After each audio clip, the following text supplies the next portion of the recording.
Bienvenidos, estimados profesores, a Estrategias de Expresión Escrita. Hemos visto en esta segunda unidad la oración. La oración sabemos que se caracteriza y fundamentalmente se distingue de otra estructura como es la frase por la presencia de un verbo. Pero nuevamente registramos una dificultad en el español de Chile respecto de cómo estructuramos la oración. Como nosotros somos como una identidad bastante tímidos tal vez, jamás, no, estoy exagerando tal vez, pero habitualmente no comenzamos las oraciones con el sujeto. Generalmente comenzamos con los complementos circunstanciales de tiempo, lugar, etcétera, etcétera. De tal manera que las oraciones empiezan. En Chile hay numerosos niños que tienen obesidad, por ejemplo, en Chile. O decimos, ayer se reunieron los mandatarios, en fin. Es decir, empezamos por el complemento circunstancial. Conviene tener claro cuál es la estructura del orden lógico gramatical que determina la Real Academia Española de la Lengua para tener mayor conciencia lingüística respecto del orden de los elementos. Eso es un repaso fundamental que hemos hecho, básico, esencial, pero que, a ver, no necesariamente significa que tenemos que escribir siempre así, pero significa tener claro cuál es la estructura de la oración.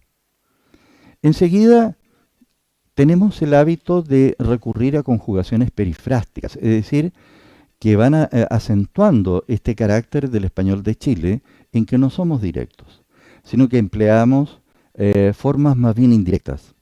Esas son las conjugaciones perifrásticas en que se emplea un verbo auxiliar, ¿verdad?, con otro tipo de verbo, ¿verdad?, de tal manera que hay expresiones, pero que tienen incluso una enorme cantidad de verbos, como por ejemplo, me voy a ir a dar una ducha, en vez de me ducharé, que sería lo más directo. Eso es muy propio de las conjugaciones perifrásticas empleadas en nuestro país. Enseguida también hemos enfocado los problemas que se producen a veces de falta de concordancia entre el sujeto, las formas verbales, ¿verdad?, muchas veces en términos de singular o plural, ¿verdad?, o a veces incluso entre formas verbales que están en un mismo oración compuesta, por ejemplo, que los tiempos verbales no coinciden. En penúltimo lugar, hemos revisado los pronombres de complemento directo, vale decir lo, la, los y las, y los complementos indirectos, le y les, que suelen confundirse.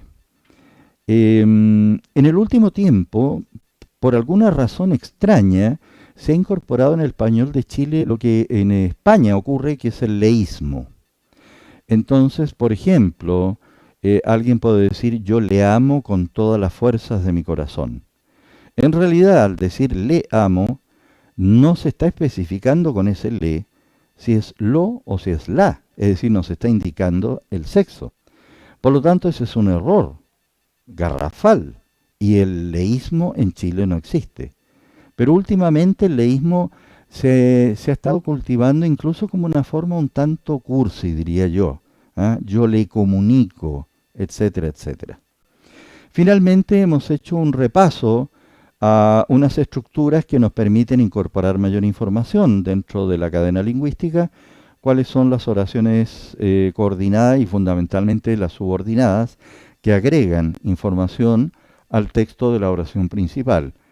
Y esa es una herramienta de trabajo bastante útil, sobre todo cuando nosotros estamos escribiendo y tenemos un conjunto numeroso, tremendo, enorme de ideas que nos bullen en la cabeza, pero que a la hora de escribir no sabemos cómo sintetizarlas, cómo redactarlas correctamente.